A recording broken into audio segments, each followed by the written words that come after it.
পেৰপেলাই উপ নিৰ্বাচনত ইণ্ডি এলায়েন্সৰ চমক দেখিবলৈ পোৱা গৈছে। দেশৰ 7খন ৰাজ্যৰ 13টা বিধানসভা সমষ্টিত আজি উপ নিৰ্বাচনৰ ভোট গণনা অব্যাহত আছে আৰু এই 7খন ৰাজ্যৰ 13টা বিধানসভা সমষ্টিৰ 10টা সমষ্টিত আগবাঢ়ি আছে ইণ্ডি এলায়েন্সৰ প্ৰাৰ্থী। জনাব বিচাৰিছো সবিশেষ বাতৰি, যিহেতু বিজেপিক চেৰ পেলাই উপ নিৰ্বাচনত ইণ্ডি এলায়েন্সে চমক সৃষ্টি কৰিবলৈ সক্ষম হৈছে। দেশৰ 7খন ৰাজ্যৰ 13টা বিধানসভা সমষ্টিৰ উপ নিৰ্বাচনৰ আজি ভোট গণনা অব্যাহত আছে আৰু 13টা সমষ্টিৰ ভিতৰত 10টা সমষ্টিত আগবাঢ়ি আছে ইণ্ডি এলায়েন্সৰ প্ৰাৰ্থী। 7খন ৰাজ্যৰ 13টা বিধানসভা সমষ্টিৰ উপ নিৰ্বাচনৰ ভোট গণনা আজি অব্যাহত আছে। কেইবাটাও সমষ্টিত পিছ পৰিছে বিজেপি প্ৰাৰ্থী। পশ্চিমবংগৰ 4টা বিধানসভা সমষ্টিত তৃণমূল কংগ্ৰেছ আৰু বিজেপিৰ মাজত তীব্ৰ প্ৰতিদ্বন্দ্বিতা দেখিবলৈ পোৱা গৈছে, কিন্তু এই 4টা সমষ্টিতে পিছ পৰি আছে বিজেপি প্ৰাৰ্থী। প্ৰথম ৰাউণ্ডৰ অন্তত আটাইকেইটা সমষ্টিত আগবাঢ়িছে তৃণমূল কংগ্ৰেছৰ প্ৰাৰ্থী।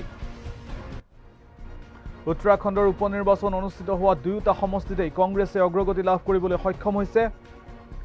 হিমাচলৰ দেহৰা সমষ্টিত আগবাঢ়িছে কংগ্ৰেছৰ কমলেশ ঠাকুৰ। ৰাজ্যখনৰ হামিৰপুৰ নালাগড় সমষ্টিতো কংগ্ৰেছৰ প্ৰাৰ্থীয়ে অগ্ৰগতি লাভ কৰিবলৈ সক্ষম হৈছে। বিহাৰৰ ৰূপলী সমষ্টিত আগবাঢ়িছে NDAৰ মিত্ৰ দল JDUৰ প্ৰাৰ্থী।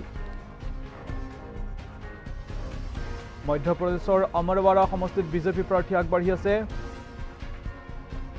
পঞ্জাবৰ পশ্চিম জলন্ধৰ সমষ্টিত আম আদমি পাৰ্টিৰ প্ৰাৰ্থীয়ে অগ্ৰগতি লাভ কৰিবলৈ সক্ষম হৈছে। তামিলনাডুৰ বিক্ৰাৱণ্ডী সমষ্টিত DMK প্ৰাৰ্থীয়ে অগ্ৰগতি লাভ কৰিছে।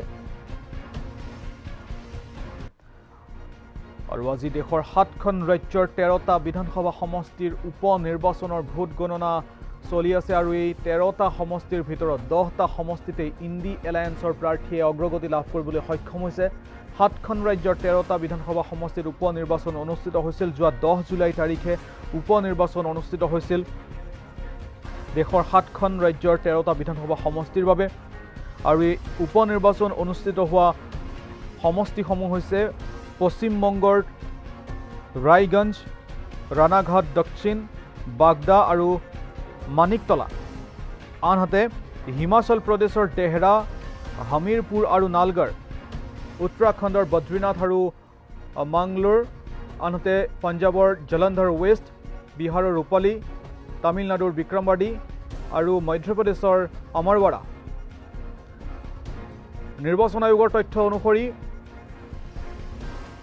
ইয়াৰে ভিতৰত তামিলনাডুৰ যি বিক্ৰমবাড়ী সমষ্টি আছিল, এই সমষ্টিটোত সৰ্বাধিক 82.48% ভোটদান হৈছিল। আনহাতে উত্তৰাখণ্ডৰ বদ্ৰীনাথ বিধানসভা সমষ্টিত সৰ্বনিম্ন 49.8% ভোটদান হৈছিল। দেশৰ 7খন ৰাজ্যৰ 13টা বিধানসভা সমষ্টিৰ বাবে এই উপ নিৰ্বাচনসমূহ অনুষ্ঠিত হৈছিল আৰু এই উপ নিৰ্বাচনতো ইণ্ডি এলায়েন্সৰ প্ৰাৰ্থীৰ চমক দেখিবলৈ পোৱা গৈছে, যিহেতু আটাইকেইটা সমষ্টিতে প্ৰায়কেইটা সমষ্টিত 13টা সমষ্টিৰ 10টা সমষ্টিতে ইণ্ডি এলায়েন্সৰ প্ৰাৰ্থীয়ে অগ্ৰগতি লাভ কৰিবলৈ সক্ষম হৈছে।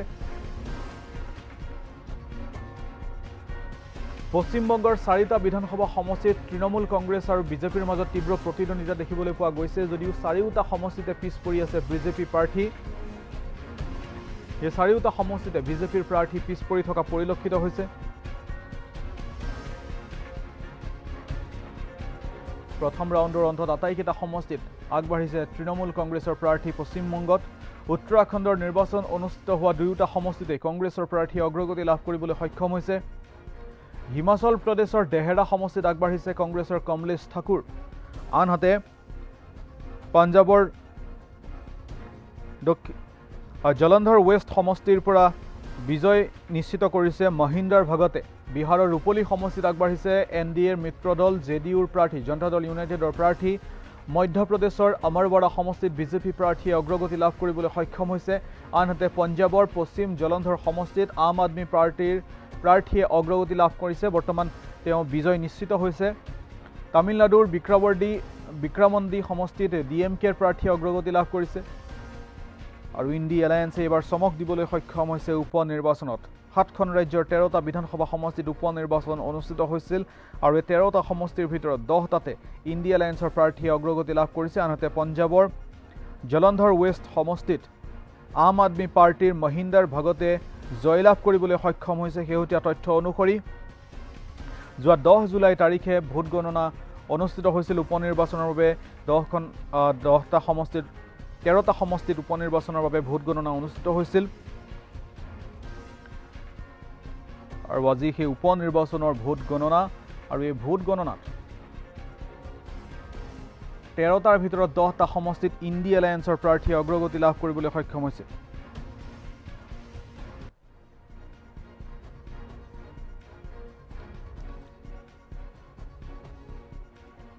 আৰু শেহতীয়া খবৰ অনুসৰি জলন্ধৰ ৱেষ্ট বিধানসভা সমষ্টিৰ প্ৰাৰ্থী মহিন্দৰ ভগত আম আদমি পাৰ্টিৰ প্ৰাৰ্থী আছিল মহিন্দৰ ভগতে প্ৰায় ৩৭,০০০ ভোটৰ ব্যৱধানত জয়লাভ কৰিবলৈ সক্ষম হৈছে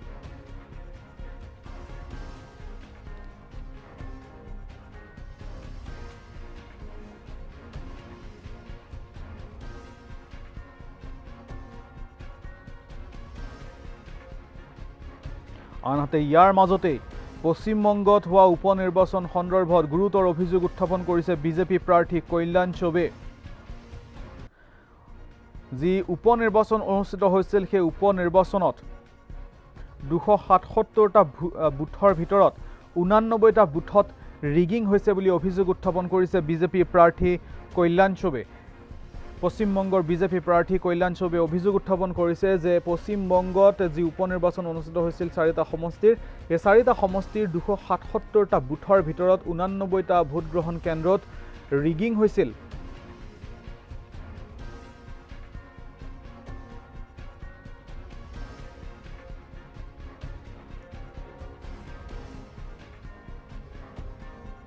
আনহাতে এই উপ নিৰ্বাচনৰ ফলাফলৰ পাছতেই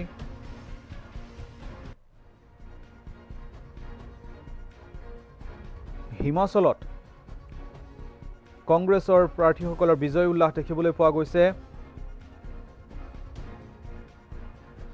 হিমাচলৰ দেহৰা সমষ্টিত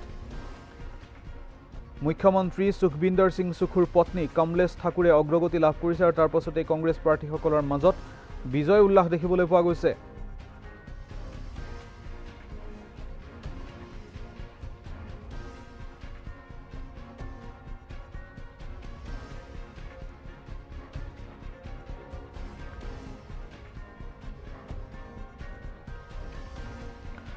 লোকসভা নিৰ্বাচনত ইণ্ডিয়া এলায়েন্সৰ চমকৰ পাছত এইবাৰ দেশৰ 7খন ৰাজ্যৰ 13টা বিধানসভা সমষ্টিত অনুষ্ঠিত হোৱা উপ নিৰ্বাচনতো ইণ্ডিয়া এলায়েন্সৰ প্ৰাৰ্থীয়ে চমক দিবলৈ সক্ষম হৈছে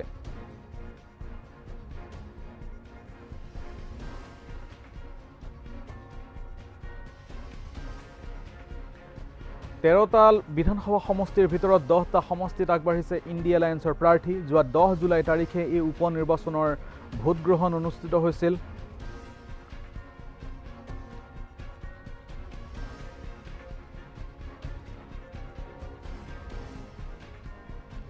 আৰু শেহতীয়া খবৰ অনুসৰি 13খন আসনৰ ভিতৰত 11খন আসনতেই ইণ্ডিয়া এলায়েন্সৰ প্ৰাৰ্থীয়ে অগ্ৰগতি লাভ কৰিছে আনহাতে পঞ্জাবত আম আদমি পাৰ্টিৰ প্ৰাৰ্থী মহিন্দৰ ভগতে জয়লাভ কৰিবলৈ সক্ষম হৈছে জলন্ধৰ ৱেষ্ট সমষ্টিৰ পৰা আনহাতে হিমাচলৰ দেহৰা বিধানসভা সমষ্টিত হিমাচলৰ মুখ্যমন্ত্ৰী সুখবিন্দৰ সিং সুখুৰ পত্নী কমলেশ ঠাকুৰে অগ্ৰগতি লাভ কৰিবলৈ সক্ষম হৈছে তেওঁ বিজেপি প্ৰাৰ্থীগৰাকীতকৈ বৰ্তমানলৈকে 6115টা ভোটৰ ব্যৱধানত অগ্ৰগতি লাভ কৰিবলৈ সক্ষম হৈছে আনহাতে পঞ্জাবৰ জলন্ধৰ ৱেষ্ট সমষ্টিত মহিন্দৰ ভগতে প্ৰায় 30,000 ভোটৰ ব্যৱধানত জয়লাভ কৰিবলৈ সক্ষম হৈছে